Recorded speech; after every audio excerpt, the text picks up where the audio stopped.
I read this. This is what I bought when I was in Louisiana. I read this in 4 days. And mind you, I had like a 9 hour work day. I would go back to the hotel. I still had homework to do. And that's a big reason why I'm not making videos as much or at all, so to say. And I would be up at 2, 3 o'clock in the morning because the time difference, it just messes with me, even though it's 1 hour behind Eastern time. I don't know. It would just mess with me. So I would be up 2, 3 o'clock in the morning reading this book. And it was after the first 3 chapters, I could not, I just couldn't stop. And on the flight home, that's when I really finished it. And I was so pissed. The ending just left me wanting. It was so vague after all of this buildup. And for it to end the way that it does, Stephen King, you get on my nerves because you always do this. You leave me hanging to, I don't know, my imagination runs wild and I'm trying to figure out how the book is supposed to end. I'm gonna read the back so you don't have to. Against the wishes of his mother, 16-year-old Ray Garrity is about to compete in the annual grueling match of stamina and wits known as the Long Walk. 100 boys must keep a steady pace of 4 miles per hour without ever stopping, with the winner being awarded the prize, anything he wants for the rest of his life. But as part of this national tournament that sweeps through a dystopian America year after year, there are some harsh rules that Garrity and 99 others must adhere to in order to beat out the rest. There is no finish line. The winner is the last man standing. Contestants cannot receive any outside aid whatsoever. Slow down under the speed limit and you're given a warning. 3 warnings and you're out of the game permanently. Oh, I got chills just reading that. How could you not be intrigued by this? I mean, you know where it's going. You know that they're going to die. Last man standing, out of the game permanently. I knew this was about people dying. I knew this was about kids dying. And yet I still wanted to read it because this man is crazy. Like the concept of this book. So Garrity, I consider him the main character, but when you read through this, the perception of all these boys, you get a feeling for majority of them. Out of 100 guys, you get a feel of what I guess 20 of them are like.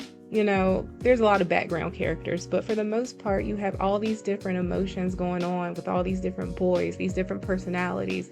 They're all working towards the same goal. And it's not even to make it towards the end, it's just to stay alive at this point. There's this constant questioning after maybe the first day of walking when reality hits that first nightfall hit. How are you supposed to walk and sleep? You ran out of food 15 hours ago because you didn't realize that they were only going to serve you food once a day at 9 a.m. The exhaustion started to kick in and you realize that you had no purpose. You had no reason to do this to yourself. And I asked my kids about this. I was explaining the book to them and I said, do you think that you have enough confidence to be able to enter a tournament like this and actually be convinced that you could win? They both quickly were like, nah, I would never do it because I know I wouldn't. And I felt that. I felt like the kids were lying to themselves. These boys, they went in there lying to themselves that they were deserving of this prize that they did not realize the huge cost. Even though they're fully aware that they're going to die and that people are going to die, at least 99 of them have to die in order to win, they don't consider the fact that they might be one of those 99. And it wasn't just about physical strength. Some of the ones that were the most athletic were the first to go down because it's a mind game. It's mental fortitude.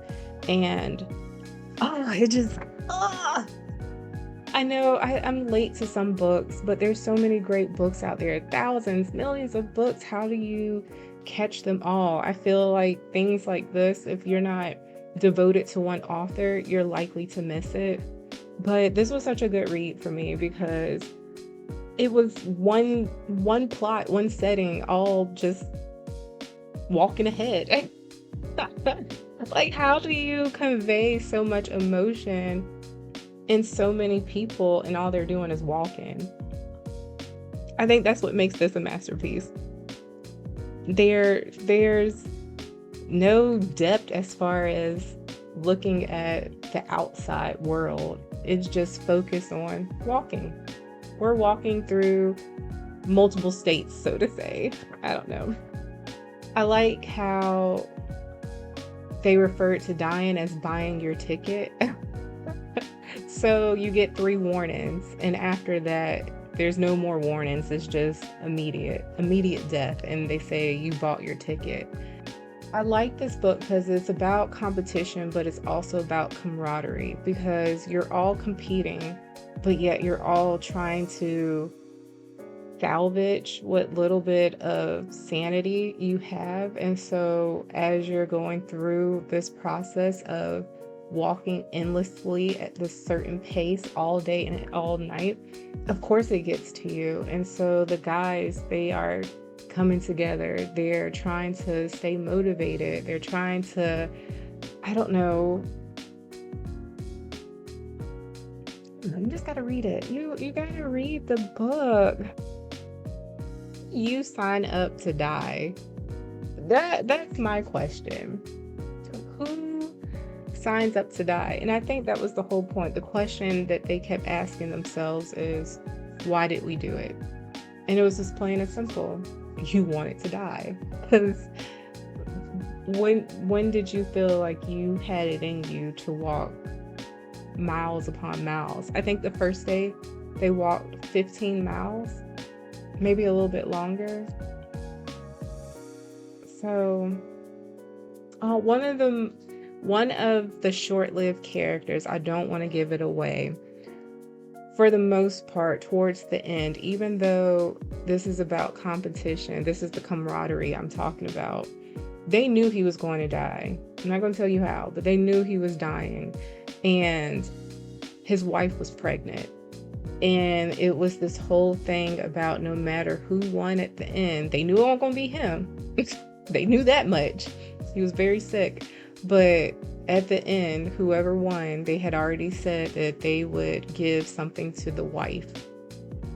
I mean, his whole motivation was his wife. She was pregnant. So it was one of those heart-touching moments where it's like you want to root for him, but at the same time, it's too late. He's already late into the story, and the character has already been determined on who would win no matter what.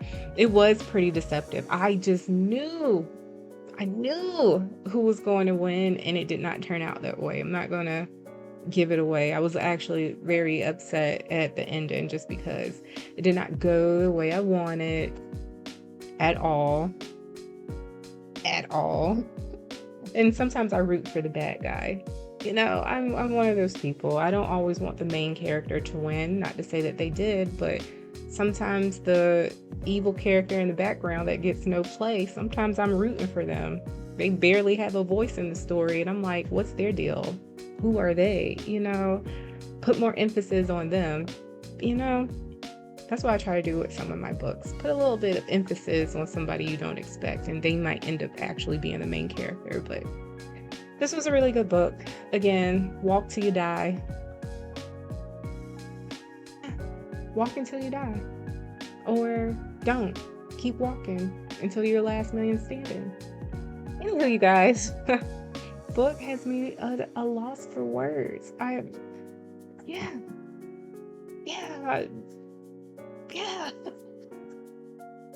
Again, Stephen King, The Long Walk. If you haven't read it, you definitely want to try it.